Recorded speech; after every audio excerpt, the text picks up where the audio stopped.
Hello, welcome to our lesson on the graduated filter. We're going to use two examples here today to show you what's going on with this tool. It is the last tool that we have to talk about in Adobe Camera Raw. Alright, to reach the graduated filter, just go up here and click on the tool itself, and you'll notice over here our set of tabs has disappeared and we get adjustments that are available with the graduated filter. Let's talk about why you might want to use a graduated filter.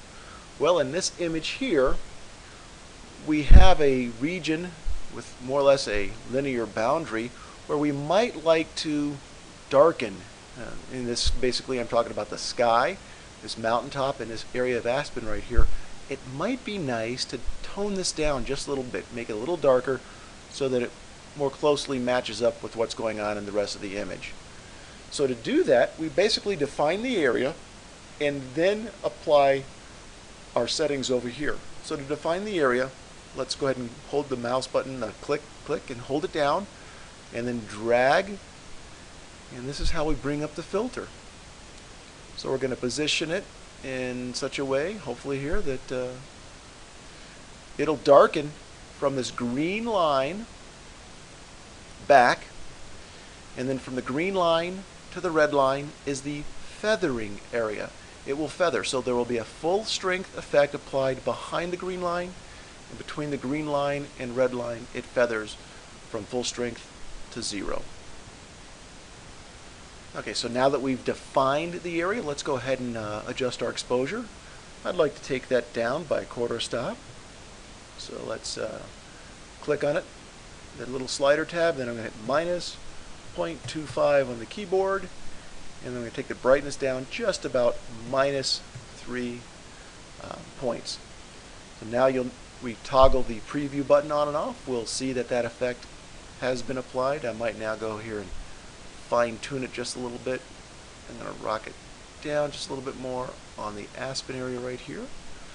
Let's toggle that. Yeah, that looks really nice. If I want to hide these lines, I can click the little checkbox on and off here to make them appear or hide them. And if I toggle it so they're hidden and then click on the preview button, now I can see the image, whether it's improving or not. Boy, I like that a lot. I think that looks much better. Just like with the adjustment brush, if I wanted to apply, let's go ahead and show that overlay. If I wanted to apply another filter in another portion of the image, I could do that as well. So let's just click New to show you that. And again, we'll just click and drag and pull out that feathering area. So for fun, let's just change it around. We'll put that one out to there. Let's just open it up, overexpose it 1/4 stop.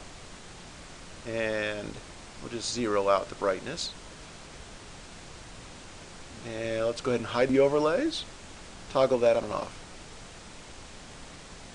Yeah, it's a real nice effect.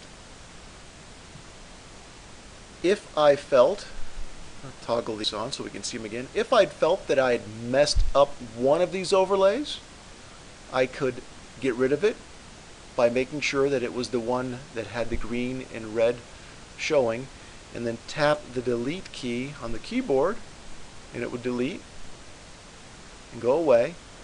If there were multiple ones on here and the image was just totally wrecked and I wanted to start all over again, I could come over here and click on the Clear All tab and it would clear all of them. Since I really kind of like that though, I'm going to hold the Control button down and hold the Z down, tap the Z down, it'll return that last one because I do like that effect up in the sky. Okay, I actually kind of liked the effect in the foreground too, so I'm going to introduce you to one more keyboard movement here, and that is we've been doing Control Z to undo the last thing that we've done. If we hold the Control Alt button down at the same time we tap on Z, so one time brings it back, second time takes us further back. It just basically, if you hold the Control and Alt key down, for each tap then on the Z key, you back up, you undo one item at a time. So you're backing up. So you can move back through a lot of things you've done and undo them. Real handy to know that. Practice doing that on your keyboard and you'll soon you'll be using that all the time. Okay, so let's say I'm done here. I like this. How do I get back to my normal set of tabs? Well, it's the same way we did it with the adjustment brush. Go ahead and click on another tool that will bring back your usual set of tabs, or as I like to do it, I just press the Z on the keyboard for the shortcut for the zoom tool, and my other tabs come back. Alright, let's use these images down here from Grand Teton National Park. We'll just select one now. Obviously they're part of a panorama. We'll select one now, go into the Radial Filter, and show you another way to use this filter. And what it is that's going on here is this lower part of the image has got it's a little too blue. There's a cool cast going on here. Our brains kind of have a built-in auto white balance function, and our brains, I didn't see it this cool down here. It was a more warm scene. So what we want to do is try to create that effect here with this filter. Again, we've got more or less a straight line where we want this effect to be applied, so the filter comes to mind. How might we do that? Well, let's first identify the area by clicking and dragging. And this is a very touchy tool. You'll learn eventually to move it around in a slower manner and helps you position it. I don't want the exposure to be adjusted, so we'll zero out the exposure and the brightness. But I do want it a little warmer, so I'm going to come down here and click right there to bring up our little color picker dialog box. And I'd like a warm tone. Maybe not quite that. Orange. Maybe something in here. And let's take the saturation back down to about maybe 20. Let's go OK.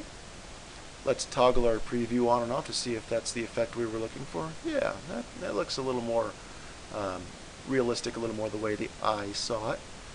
Let's just take the overlay off, toggle on and off. Much better.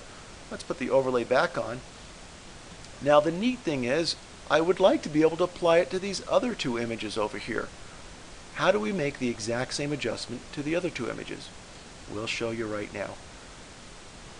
If you have the one where the adjustments were made selected first, then you control and click on the other two here. I can then come up to the synchronize button, click on synchronize. We get this dialog box we've seen before for synchronizing.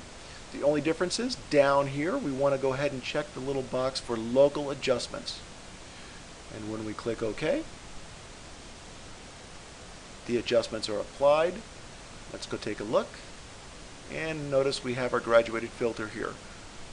We can toggle it on and off. And we'll check here.